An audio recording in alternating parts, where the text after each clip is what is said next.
بسم اللہ الرحمن الرحیم۔ سورۃ الملک کے فضائل حدیث کی روشنی میں۔ نمبر 1، حضرت ابو ہریرہ رضی اللہ تعالیٰ عنہ سے روایت ہے کہ رسول خدا صلی اللہ علیہ وسلم نے فرمایا، بے شک قرآن کریم میں 30 آیتوں پر مشتمل ایک صورت ہے جو اپنے قاری کے لیے شفاعت کرتی ہے یہاں تک کہ اس کی مغفرت کر دی جائے، اور یہ صورت تبارک الذی بیدہ الملک ہے۔ نمبر 2،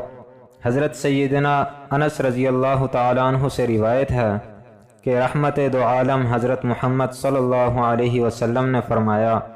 قرآن کریم میں ایک صورت ہے جو اپنے پڑھنے والے کے بارے میں جھگڑا کرے گی یہاں تک کہ اسے جنت میں داخل کر دے گی، اور وہ صورت سورۃ الملک ہے۔ نمبر 3، حضرت سیدنا عبداللہ بن مسعود رضی اللہ تعالیٰ عنہ فرماتے ہیں کہ جب بندہ قبر میں جائے گا تو عذاب اس کے قدموں کی جانب سے آئے گا، تو اس کے قدم کہیں گے تیرے لیے میری طرف سے کوئی راستہ نہیں، کیونکہ یہ رات میں سورہ ملک پڑھا کرتا تھا۔ پھر عذاب اس کے سینے اور پیٹ کی طرف سے آئے گا، تو وہ کہے گا کہ تمہارے لیے میری جانب سے کوئی راستہ نہیں، کیونکہ یہ رات میں سورہ ملک پڑھا کرتا تھا۔ پھر وہ اس کے سر کی طرف سے آئے گا تو سر کہے گا تمہارے لیے میری طرف سے کوئی راستہ نہیں، کیونکہ یہ رات میں سورہ ملک پڑھا کرتا تھا۔ تو یہ صورت روکنے والی ہے، عذاب قبر کو روکتی ہے۔ جو اسے رات میں پڑھتا ہے بہت زیادہ اور اچھا عمل کرتا ہے۔ نمبر 4، حضرت سیدنا ابن عباس رضی اللہ تعالیٰ عنہ فرماتے ہیں کہ ایک صحابی رضی اللہ عنہ نے ایک قبر پر اپنا خیمہ لگایا، مگر انہیں علم نہ تھا کہ یہاں قبر ہے، لیکن بعد میں پتہ چلا وہاں کسی شخص کی قبر ہے جو سورہ ملک پڑھ رہا ہے، اور اس نے پوری صورت ختم کر دی۔ وہ صحابی رضی اللہ عنہ رحمت دو عالم حضرت محمد صلی اللہ علیہ وسلم کی بارگاہ اقدس میں حاضر ہوئے اور عرض کیا، یا رسول اللہ صلی اللہ علیہ وسلم، میں نے ایک قبر پر خیمہ تان لیا مگر مجھے معلوم نہ تھا کہ وہاں قبر ہے،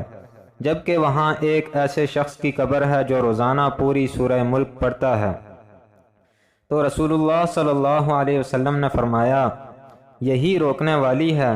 یہی نجات دلانے والی ہے جس نے اسے عذاب قبر سے محفوظ رکھا۔ نمبر 5، حضور نبی کریم صلی اللہ علیہ وسلم کا فرمان عالی شان ہے کہ میری خواہش ہے کہ تبارک الذی بیدہ الملک ہر مومن کے دل میں ہو۔ نمبر 6، چاند دے کر اس کو پڑھا جائے تو مہینے کے 30 دنوں تک وہ سختیوں سے انشاءاللہ العزیز محفوظ رہے گا، اس لیے کہ یہ 30 آیات ہیں اور 30 دن کے لیے کافی ہیں۔ نمبر 7، حضرت سیدنا ابن عباس رضی اللہ تعالیٰ عنہ فرماتے ہیں، تاجدار دو عالم رحمت کائنات حضرت محمد صلی اللہ علیہ وسلم نے ارشاد فرمایا، بے شک قرآن مجید میں 30 آیات کی ایک صورت پاتا ہوں، جو شخص سوتے وقت اس کی تلاوت کرے اس کے لیے 30 نیکیاں لکھی جاتی ہیں، اور اس کے 30 گناہ مٹائے جاتے ہیں، اور اس کے 30 درجات بلند کیے جاتے ہیں۔ اللہ رب العزت اپنے فرشتوں میں سے ایک فرشتہ اس کی طرف بھیجے گا تاکہ وہ اس پر اپنے پر بچھا دے اور اس کی ہر چیز سے جاگنے تک حفاظت کرے، اور یہ مجادلہ یعنی جھگڑا کرنے والی ہے، اپنے پڑھنے والے کی مغفرت کے لیے قبر میں جھگڑا کرے گی۔ وہ صورت تبارک الذی بیدہ الملک ہے۔ نمبر 8، سرکار دو عالم صلی اللہ علیہ وسلم رات کو آرام فرمانے سے پہلے سورۃ الملک اور الف لام میم سجدہ تلاوت فرماتے تھے۔ نمبر 9، حضرت سیدنا ابن عباس رضی اللہ تعالی عنہ نے ایک آدمی سے فرمایا، کیا میں تجھے ایک حدیث تحفے کے طور پر نہ دوں جس کے ساتھ تو خوش ہو جائے؟ اس نے عرض کی، بے شک۔ تو آپ رضی اللہ عنہ نے فرمایا، یہ صورت پڑھا کرو، تبارک الذی بیدہ الملک، اور یہ صورت اپنے اہل و عیال، اپنے تمام بچوں، اپنے گھر کے بچوں اور اپنے پڑوسیوں کو سکھاؤ، کیونکہ یہ نجات دلانے والی ہے، اور قیامت کے دن اپنے پڑھنے والے کے لیے رب کے پاس جھگڑنے والی ہے،